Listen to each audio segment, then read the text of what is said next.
ঘরোয়া হকির খবর নাই, ইন্টারন্যাশনাল হকিতে সাফল্য চাই।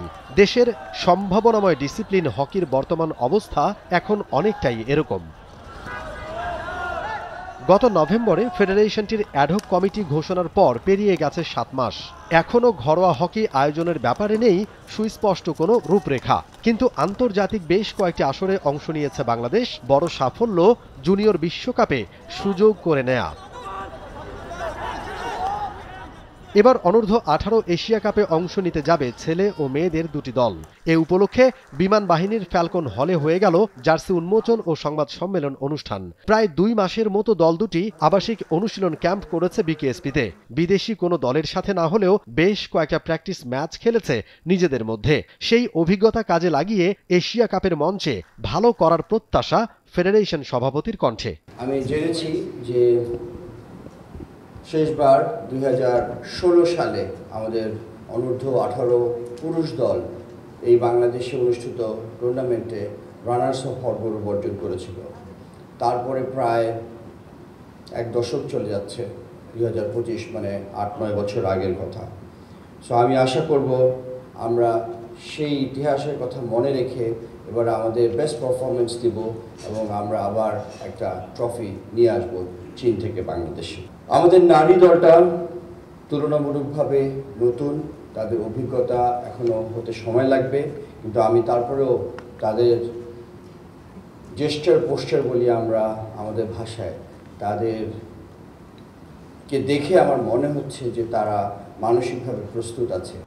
যেহেতু ঘরোয়া হকিতে নেই ধারাবাহিকতা, বয়সভিত্তিক দলগুলোর আরও দুরবস্থা, জেলা বিভাগীয় পর্যায়ে হকির বিকেন্দ্রীকরণ স্বপ্নেও ভাবতে মানা, সেক্ষেত্রে আন্তর্জাতিক পর্যায়ে বয়সভিত্তিক দল গড়তে একমাত্র ভরসা বিকেএসপি। আন্ডার 18 প্লেয়ার বাইরে আছে, কিন্তু ওরা কন্টিনিউসলি কেউ প্র্যাকটিসে থাকে না। আমরা যখন এই ইনভিটেশনটা পেলাম, আমরা তখন বিকেএসপির সাথে যোগাযোগ করলাম এবং ওনারা স্বতঃস্ফূর্তভাবে বললেন কি হ্যাঁ আমাদের প্লেয়াররা যাবে। আমরা ওনাদের সাথে আলাপ আলোচনা করার পরে অ্যাকচুয়ালি অফিসিয়ালি আমাদের অনুযায়ী মে মাসের 18 তারিখে ক্যাম্প শুরু হয়েছিল এটা, কিন্তু অ্যাকচুয়ালি ওনারা আরও আগে থেকেই করতেছিলেন ক্যাম্প হিসাবে। ওই প্লেয়ারদেরকে ওনারা আগেই জড়ো করছেন, ওনাদের নর্মালি যেটা প্রশিক্ষণ ওনারা চলতেছিল এর মধ্যেই ওনারা এই ক্যাম্পটা এই ছেলে মেয়ে দল দুইটাই প্রায় 2 মাসের মতো প্রশিক্ষণ প্রাপ্ত হয়েছে।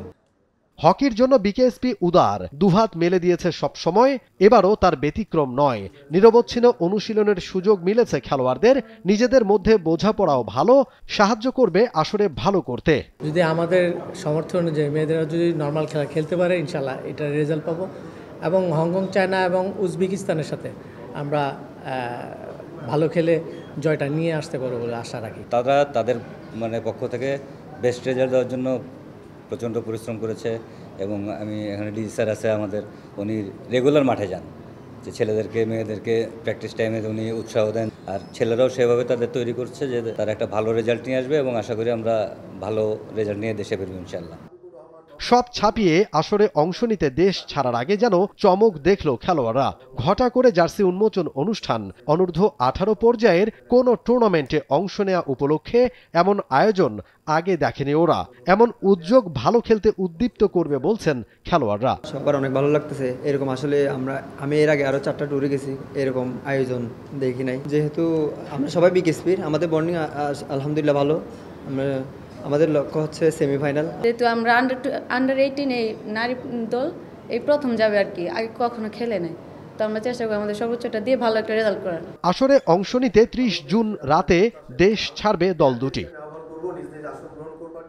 মমিন রোহন, T-Sports, ঢাকা।